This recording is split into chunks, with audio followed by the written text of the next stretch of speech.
Assalamu alaikum, dear viewers, my dear students, my dear colleagues, and all are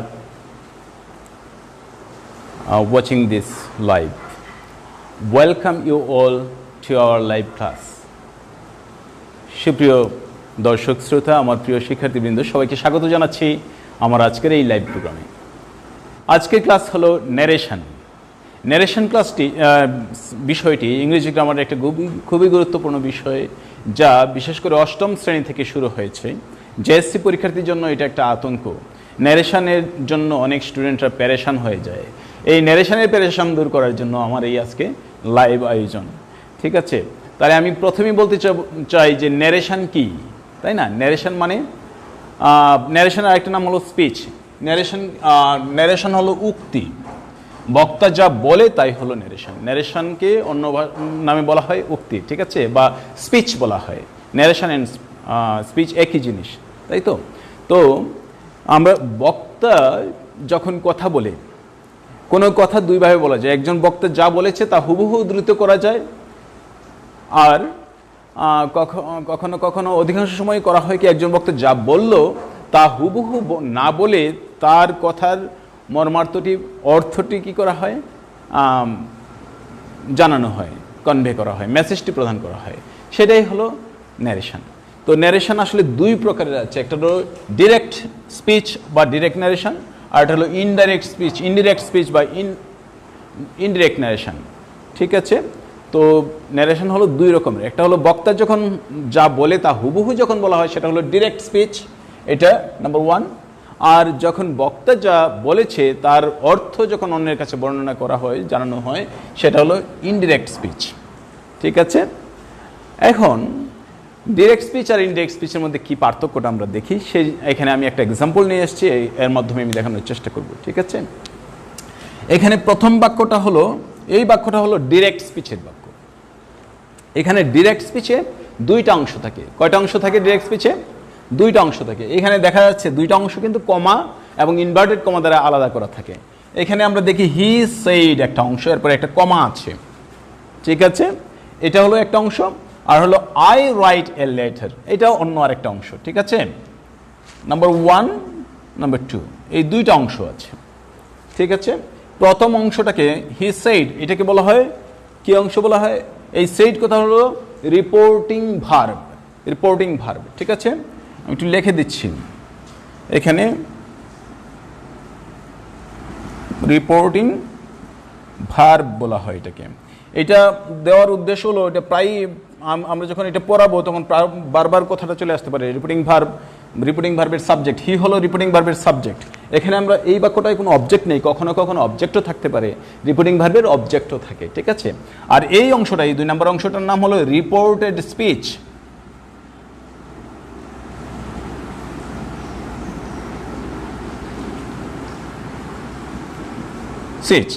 reported speech, এই অংশটুকুর নাম হলো reported speech. ওকে, সাধারণত দুইটা অংশ থাকে, একটা হলো রিপোর্টিং ভার্ব অংশ, আর এটা হলো রিপোর্টেড স্পিচ অংশ। রিপোর্টিং ভার্ব অংশে দুইটা অনেক কিছু থাকে। রিপোর্টিং ভার্বের সাবজেক্ট থাকে, রিপোর্টিং ভার্বের অবজেক্ট থাকে, যদিও এখানে নেই। আর রিপোর্টেড স্পিচটা বক্তা যা বলে মূল কথাটা সেখানে থাকে। ঠিক আছে, আর এখানে বেশ কিছু পরিবর্তন করতে হয়। ন্যারেশন চেঞ্জ যখন করা হয় তখন বেশ কিছু পরিবর্তন করা হয়। রিপোর্টিং ভার্ব এবং রিপোর্টেড স্পিচ উভয় অংশেই কিছু পরিবর্তন হয়, তবে মূল অ্যাসার্টিভ সেন্টেন্সের বেলায় মূল পরিবর্তনটা হয় রিপোর্টেড স্পিচ অংশে। ঠিক আছে, তো আমরা এখানে উত্তরটা দেওয়া আছে। এটা হলো ইনডিরেক্ট স্পিচ। হ্যাঁ, ইনডিরেক্ট স্পিচ, এই অংশটা হলো ডিরেক্ট স্পিচ, আর এটা হলো ইনডিরেক্ট স্পিচ। ইনডিরেক্ট স্পিচে আমাদের কি করতে হয়? অ্যাসার্টিভ সেন্টেন্সের বেলায় মূলত যা সাবজেক্ট থাকে তার সাবজেক্ট বসে, হ্যাঁ, আর যা সেইড থাকলে সেইড বসে, যদি অবজেক্ট না থাকে। আর যদি অবজেক্ট থাকে তাহলে সেইডের পরিবর্তে টোল্ড হয়ে যায়। রিপোর্টিং ভার্ব, যে ভার্ব সেইড, এর পরিবর্তে কি হয়ে যায়? টোল্ড হয়ে যায়। ওকে, এই জিনিসটা মাথায় রাখতে হবে। তো আমরা কি দেখি এটা, তারপরে এই যে এখানে কমা ছিল, ইনভার্টেড কমা এবং কমা ছিল, এই দুইটা উঠে যায়। এই দুটার পরিবর্তে একটা লিঙ্কিং ওয়ার্ড বসাতে হয়। অ্যাসার্টিভ সেন্টেন্সে সাধারণত দ্যাট লিঙ্কিং ওয়ার্ড হিসেবে বসে। কি লিঙ্কিং ওয়ার্ড হিসেবে কি বসে? দ্যাট বসে। ঠিক আছে, এই আমি কি করলাম, এই ইনভার্টেড কমা এবং কমা উঠিয়ে দিয়ে দ্যাট বসালাম এখানে। তারপরে রিপোর্টেড স্পিচ অংশে ব্যাপক পরিবর্তন হয়। রিপোর্টেড স্পিচের পার্সনগুলো পরিবর্তন হয়, টেন্স পরিবর্তন হয়। ঠিক আছে, বা অ্যাডভার্ব যেগুলো থাকে, adverbial of time and adverbial of place, এগুলো যদি থাকে, সময় এবং স্থানের কিছু পরিবর্তন হয়। এই জিনিসগুলো আমাদের মাথায় রাখতে হবে। এখানে দেখি আমরা কি কি পরিবর্তন হলো। এখানে হি ছিল, হি আছে, সেইড ছিল, সেইড আছে, ইনভার্টেড কমা উঠে গিয়ে দ্যাট বসছে। আয়ের পরিবর্তে কিন্তু এখানে হি হয়ে গেছে। কারণ কি, এখানে বলা হয়েছে আই রাইট এ লেটার, আমি একটি পত্র লিখি। এই আমিটাকে যে বলছে সে, এখানে হি এই কথাটা বলছিল, তাহলে এই আয়ের পরিবর্তে হি হয়ে যায়। নিয়ম হলো রিপোর্টিং ভার্ব অংশে সাবজেক্ট অনুসারে রিপোর্টেড স্পিচের ফার্স্ট পারসন, রিপোর্টেড স্পিচের যদি আমরা ফার্স্ট পারসন দেখি তাহলে রিপোর্টিং ভার্বের সাবজেক্ট অনুসারে চেঞ্জ হয়। ঠিক আছে, রিপোর্টিং এই পার্সনগুলো চেঞ্জ হয় কীভাবে, একটু কাইন্ডলি মনোযোগ দিয়ে শোনার জন্য অনুরোধ করব। এখানে ফার্স্ট পারসন থাকলে রিপোর্টিং ভার্বের সাবজেক্ট অনুসারে হয়। সেকেন্ড পারসন যখন থাকে তখন রিপোর্টিং ভার্বের অবজেক্ট অনুসারে এইটা চেঞ্জ হয়, অর্থাৎ অবজেক্টে যা থাকে তা হয়। আর থার্ড পারসন যদি থাকে রিপোর্টেড স্পিচ অংশে, সেক্ষেত্রে কোনো পরিবর্তন হয় না। ঠিক আছে, এই জিনিসগুলো মাথায় রাখতে হবে। এখানে ফার্স্ট পারসন ছিল, যে সেজন্য সাবজেক্ট অনুসারে হি হয়ে গেছে। আর টেন্সের পরিবর্তন হয়। টেন্সের পরিবর্তনটা কীরকম হয় সেটা একটু দেখতে হবে। যে এই যে সেইড কথাটা আছে, কোন টেন্সে আছে? প্রেজেন্ট না পাস্ট না ফিউচার? পাস্ট টেন্সে আছে, তাই না? সেইড, সে এর পাস্ট ফর্ম হলো সেইড, সুতরাং এটা পাস্ট আছে। যদি রিপোর্টিং ভার্ব পাস্ট, এইভাবে হবে। ঠিক আছে, কি কি পরিবর্তন হয়? যদি রিপোর্টিং ভার্ব অংশটা পাস্ট টেন্স হয় তাহলে কি হবে? রিপোর্টিং ভার্বটা যদি পাস্ট টেন্স হয় তাহলে রিপোর্টেড স্পিচ অংশে যে টেন্সের যে পরিবর্তনটা হলো সেটা হলো প্রেজেন্ট ইনডিফিনিট হলে পাস্ট ইনডিফিনিট হয়, প্রেজেন্ট কন্টিনিউয়াস হলে পাস্ট কন্টিনিউয়াস হয়, প্রেজেন্ট পারফেক্ট হলে পাস্ট পারফেক্ট হয়। ঠিক আছে, এখন কথা হলো পাস্ট ইনডিফিনিট থাকে যদি, তখন কি হবে? পাস্ট ইনডিফিনিট থাকলে পাস্ট পারফেক্ট হয়ে যায়। ওকে, পাস্ট ইনডিফিনিট হলে পাস্ট পারফেক্ট হয়ে যায়। তো আর পাস্ট কন্টিনিউয়াস থাকলে পাস্ট পারফেক্ট কন্টিনিউয়াস হয় সাধারণত। তবে অনেক সময় ফিউচার টেন্স থাকলে, ইনডিফিনিটে হোক, কন্টিনিউয়াসই হোক, পারফেক্ট হোক, ফিউচার পারফেক্ট বা ফিউচার পারফেক্ট কন্টিনিউয়াস যাই হোক, সেক্ষেত্রে শুধু শেল বা উইলের পরিবর্তে শুড অথবা উড বসে। মূলত উড বসে বেশি। শেল বা উইলটা কিসে পরিবর্তন হয়ে যায়? উডে পরিবর্তন হয়ে যায়। ঠিক আছে, এই কথাগুলো যদি আমরা মাথায় রাখতে পারি তাহলে আমাদের নারেশন চেঞ্জ করা সহজ হয়ে যাবে। আমি এই কথাগুলো বললাম। এখন আমি সবাই তোমাদেরকে একটা স্লাইডে নিয়ে যাব, সেখানে আমরা দেখব নারেশন কীভাবে চেঞ্জ করা হয়। ঠিক আছে, স্লাইডে যাওয়ার আগে আমি একটু বোর্ডটা পরিষ্কার করে নিচ্ছি।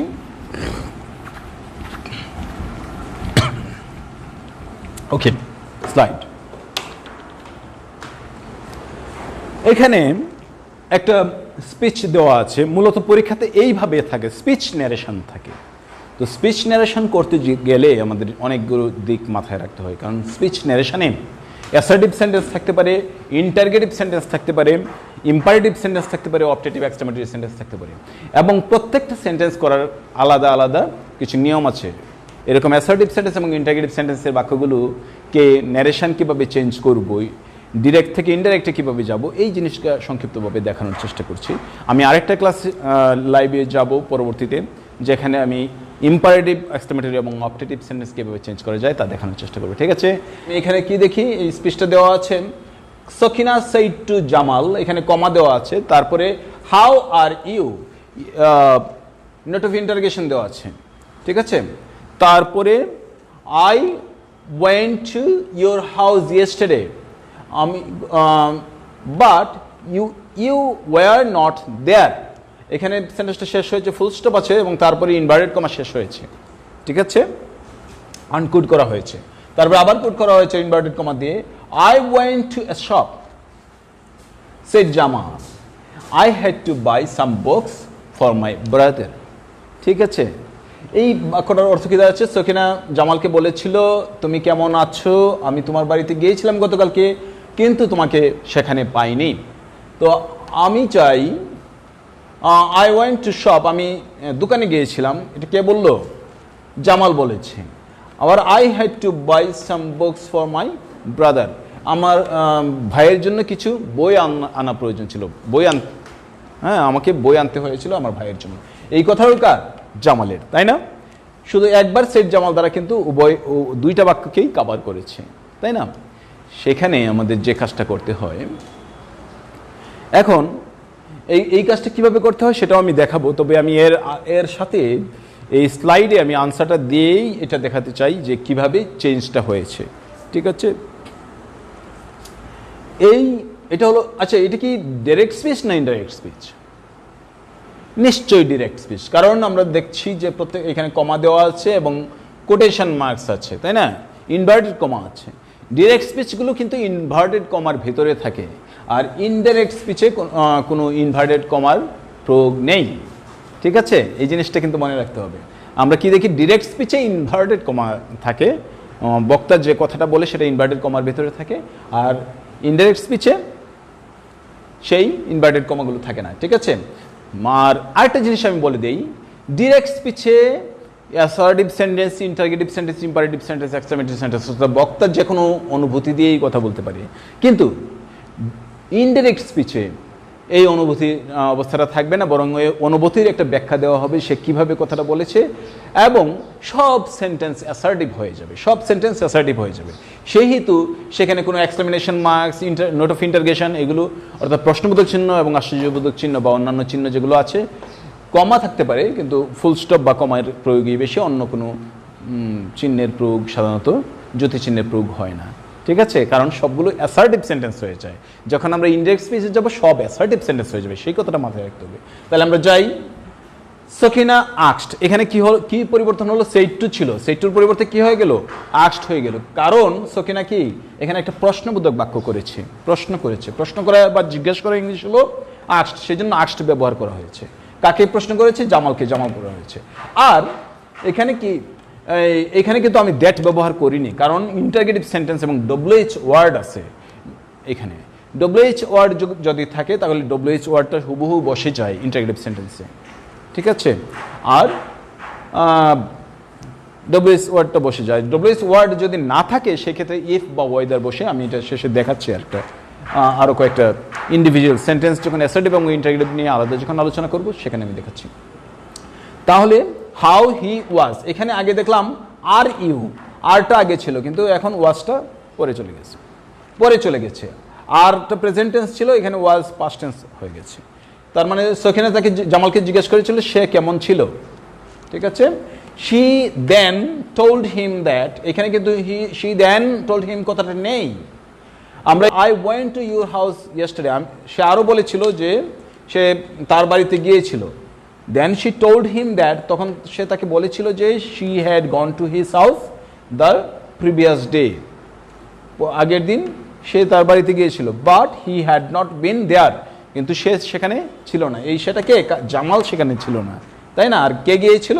সকিনা গিয়েছিল, এই জন্যই সকিনার জন্য শি ব্যবহার করা হয়েছে। ঠিক আছে,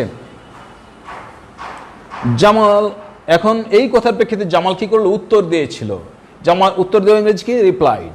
এই জন্য Jamal replied that he had gone to a shop, সে কি করেছিল?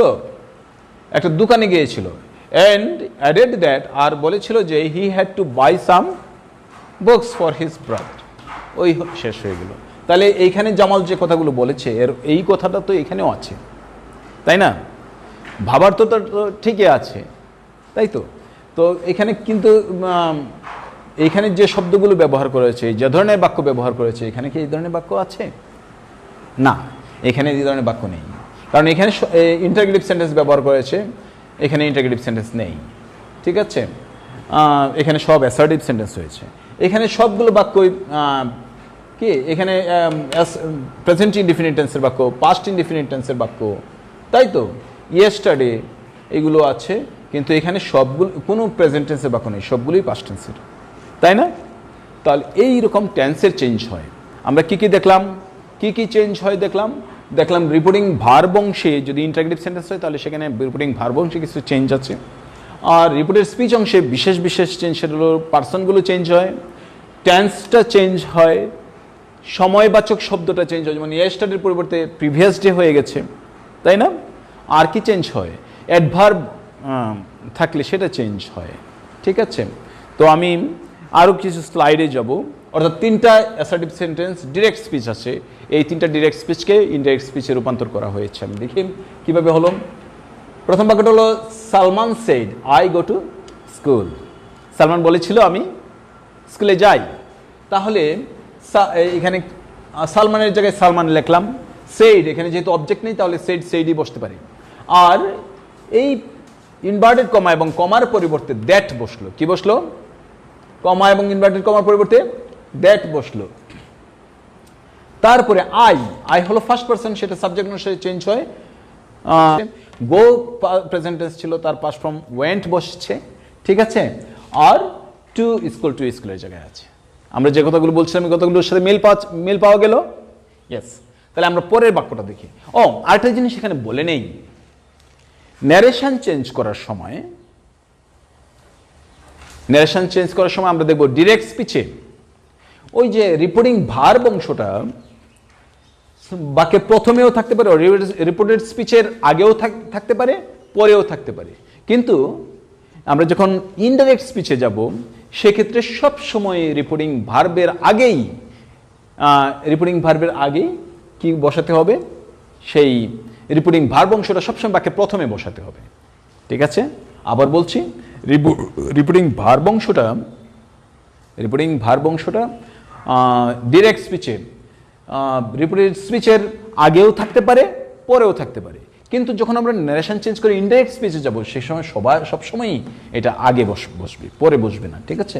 সেক্ষেত্রে হি সেইড কথাটা এখানে কিন্তু রিপোর্টেড স্পিচের পরে আছে, কিন্তু আমি এখানে আগে নিয়ে আসছি এই নিয়ম অনুসারে। তারপরে কি হি সাইড, আমরা অ্যাসার্টিভ সেন্টেন্স থাকার কারণে লিঙ্কার দ্যাট বসালাম। তারপরে হি ওয়াজ, ওই যে আইটা কি হয়ে গেছে? হি। আরেকটা জিনিস বলি, এই কন্ট্রাকশন ফর্মটা শুধু ডিরেক্ট স্পিচেই হয়, ইনডাইরেক্ট স্পিচে আমরা কোনো কন্ট্রাকশন ফর্ম ইউজ করব না, ঠিক আছে? সংক্ষিপ্ত রূপ ব্যবহার করব না। আই এম এর সংক্ষিপ্ত আম, কিন্তু এটার এখানে হিজ না হয়ে হি ওয়াজ হয়েছে, ঠিক আছে? আলাদাভাবে বিস্তারিত ফর্ম হয়েছে। কন্ট্রাক্ট ফর্মটা হবে না। তাহলে হি ওয়াজ প্রেজেন্ট টেন্স ছিল, পাস্ট টেন্স হয়ে গেছে, প্রেজেন্ট কন্টিনিউয়াস ছিল, পাস্ট কন্টিনিউয়াস হয়ে গেছে, ঠিক আছে? Waiting for Sakib. তাহলে কি দাঁড়ালো? He said that he was waiting for Sakib. বুঝা গেল? এবার আমরা যাই, she said to me, comma, আবার ইনভার্টেড কমা শুরু, আই রোট এ লেটার। এটা কোন টেন্সের বাক্য? পাস্ট ইনডিফিনিট টেন্সের বাক্য, তাই না? সাবজেক্টের আই এর পরে ভার্বের পাস্ট ফর্ম আছে, পাস্ট ইনডিফিনিট টেন্সের বাক্য। সেক্ষেত্রে এটাকে কিভাবে চেঞ্জ হয় দেখি। আমরা বলছিলাম পাস্ট ইনডিফিনিট থাকলে পাস্ট পারফেক্ট হয়ে যায়, তাই না? তাহলে শি সেড টু মি, এখানে কিন্তু সেইড এর পরে একটা অবজেক্ট, ইনডাইরেক্ট অবজেক্ট আছে টু মি। এখানে সেইড টু যদি থাকে, আমরা আগেই বলেছিলাম সেইড টু থাকলে টোল্ড হয়ে যাবে। অ্যাসার্টিভ সেন্টেন্সের বেলায় কি হবে? সেইড টু থাকলে টোল্ড হবে। কোন সেন্টেন্সের বেলায়? অ্যাসার্টিভ সেন্টেন্সের বেলায়, ঠিক আছে? He said to me, he told me that, shed to me এর পরিবর্তে হবে he told me that, she told me that বসলো ইনভার্টেড কমার পরিবর্তে এবং এই কমার উঠেই যে। তারপরে আই কে ফার্স্ট পারসন, সুতরাং আই সাবজেক্ট অনুসারে চেঞ্জ হয়ে শি হয়ে গেছে। রোড পাস্ট ইনডিফিনিট ছিল, পাস্ট পারফেক্ট হয়ে যাবে। পাস্ট পারফেক্টের গঠন প্রণালী কি? সাবজেক্টের পরে হেড বসে এবং পাস্ট পার্টিসিপল বসে। তাহলে সেই হেড বসলো, রাইটের পাস্ট পার্টিসিপল রিটেন বসলো, আর এ লেটার বসলো। কথাটা ক্লিয়ার? ওকে। আমি এটা অ্যাসার্টিভ সেন্টেন্সগুলো এইভাবে হবে, অন্যান্য টেন্সগুলো পরিবর্তন হবে, ঠিক আছে? আমরা টেন্সগুলো কীভাবে পরিবর্তন হবে শেষের দিকে একটা স্লাইড দিয়ে আমি দেখিয়ে দেবো। আবার পার্সনগুলো কীভাবে পরিবর্তন হয় তাও আমি একটা স্লাইডে দেখাবো আমি আলোচনার শেষে। আমি এখানে আরেকটা জিনিস বলে দিই, আবার আমি একটু ইন্টারগেটিভ সেন্টেন্স দেখাবো, ঠিক আছে? আমি ইন্টারগেটিভ সেন্টেন্স নিয়ে আসি স্লাইডে। এইখানে কয়েকটা ইন্টারগেটিভ সেন্টেন্স দেওয়া আছে, ডিরেক্ট স্পিচ দেওয়া আছে। হি আস্কড হিজ ফাদার, সে তার বাবাকে জিজ্ঞাসা করেছিল, দেখা what are you doing. He asked his father what are you doing. তাহলে আস্কড এখানে দেওয়াই আছে। যদি আস্কড দেওয়া না থাকতো, সেইড থাকতো, তবু আমরা এখানে আস্কড ব্যবহার করতাম। আমি বলে দিই ইন্টারগেটিভ সেন্টেন্সের বেলায় সেইড টু এর পরিবর্তে আস্কড হয়। সেইডের পরিবর্তে আস্কড হয় অথবা এনকোয়ার অফ হয়, আস্কড হয় অথবা এনকোয়ার অফ হয়। ওকে, তাহলে আমরা দেখি he asked his father what are you doing. এখানে তো আস্কড আছে, কোনো পরিবর্তনের কোনো প্রয়োজন নেই। হি আস্কড হিজ ফাদার হুবহু বসলো, তারপরে কি ইনভার্টেড কমা এবং কমা উঠে যাবে। আর যদি ডব্লিউএইচ ওয়ার্ড থাকে তাহলে সেটা হুবহু বসবে। ডব্লিউএইচ ওয়ার্ড থাকলে কি হবে, সেটা হুবহু বসবে, এখানে কোনো দুশ্চিন্তা করার দরকার নেই। হ্যাঁ, তাহলে এই ডব্লিউএইচ ওয়ার্ডে হোয়াট ছিল, হোয়াট বসে গেছে। আর ইউ, আমি আগে বলছিলাম যে অ্যাসার্টিভ ইন্টারগেটিভ সেন্টেন্স থাকলেও সেটা অ্যাসার্টিভে রূপান্তর হবে। তাহলে হোয়াট আর ইউ ডুইং, এটার অ্যাসার্টিভ ফর্মটা কি, হোয়াট ইউ আর ডুইং, তাই না? আমাদের মনে মনে ধরে নিতে হবে এখানে হোয়াট ইউ আর ডুইং আছে। তাহলে ইউ আর ডুইংটাকে কি হবে, ইউ এর পরিবর্তে হি, হি এর পরে আর এর পরিবর্তে হি এর সাথে সাবজেক্ট কি ভার্ব কি বসবে, ওয়াজ বসবে। আর ছিল প্রেজেন্ট টেন্স, এটা পাস্ট ফর্ম, ওয়াজ বসবে। ঠিক আছে, okay. He asked his father what he was doing. ঠিক আছে, তারপরে যাই ডাইরেক্ট স্পিচ। এখানে ডাইরেক্ট স্পিচ আছে, she said to me who are you and what you are, what do you want. সে আমাকে জিজ্ঞেস করেছিল তুমি কি করো। আচ্ছা, তাহলে কি হলো, she said to me who are you and what do you want. এটা ইন্টারগেটিভ সেন্টেন্স, তাই না? ডব্লিউএইচ ওয়ার্ড ব্যবহার করা হয়েছে। তাহলে কি হবে, শি আস্কড মি হবে, তাই না? এখানে আস্কড মি হয়েছে, শি আস্কড মি। হু, হু এর জায়গায় হু হয়েছে, ইউ, ইউ এর জায়গায় আই হয়েছে, আর এর পরিবর্তে ওয়াজ হয়েছে, পাস্ট টেন্স হয়ে চলে গেল। অ্যান্ড হোয়াট, ইউ এর জায়গায় আই হলো, ইউ এর পরিবর্তে, ইউ তো সেকেন্ড পারসন, যেহেতু সেকেন্ড পারসন অবজেক্ট অনুসারে চেঞ্জ হয়, যেহেতু অবজেক্ট এখানে মি আছে এই জন্য আই হয়ে গেছে। ঠিক আছে, হোয়াট আই ওয়ান্টেড। ঠিক আছে, এই হলো ব্যাপার। ঠিক আছে, তারপরে আমরা চলে যাই পরের বাক্যটা। ডিরেক্ট স্পিচে Banna said to me have you taken my pen. Banna আমাকে বলেছিল যে আমার কলমটা কি তুমি নিয়েছো। তা এখানে কি আমরা বলবো, সেড টু এর পরিবর্তে আস্কড বসছে, বান্না আস্কড মি। এইখানে কিন্তু ডব্লিউএইচ ওয়ার্ড নেই। ডব্লিউএইচ ওয়ার্ড না থাকলে ইফ বসাতে হয়, এই কথাটা এখানে বসলো, ইফ। ঠিক আছে, এই যে ইফ, তাহলে ডব্লিউএইচ ওয়ার্ড থাকলে এখানে আমরা কোনো লিঙ্কার বসাই নাই, কিন্তু ডব্লিউএইচ ওয়ার্ড না থাকলে ইফ অথবা ওয়েদার বসে, এই কথাটা মনে রাখতে হবে। ঠিক আছে, তাহলে এখানে ইফ বসাইলাম, ইউ এর স্থলে যেহেতু অবজেক্টের আই মি আছে যেন আই হয়ে গেছে। If I had taken his pen, মাইটাকে, মাই তো বান্না, সাবজেক্ট অনুসারে চেঞ্জ হয়, ফার্স্ট পারসন। ঠিক আছে, ওকে। তো ঠিক আছে, আমরা এই হলো ব্যাপার, এইটুকু পরিবর্তন হবে। আচ্ছা, আমি এটা এখানে দিলাম।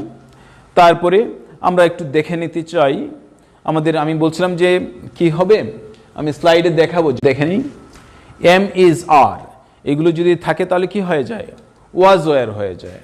আর ওয়াজ ওয়ার যদি থাকে তাহলে কি হবে, তুমি ঠিক করো, হ্যাঁ, ওয়াজ ওয়ার থাকলে হ্যাড বিন হয়ে যায়। শেল উইল থাকলে শুড অথবা উড হয়। Have has had, have has অথবা ডিড থাকলে হ্যাড হয়।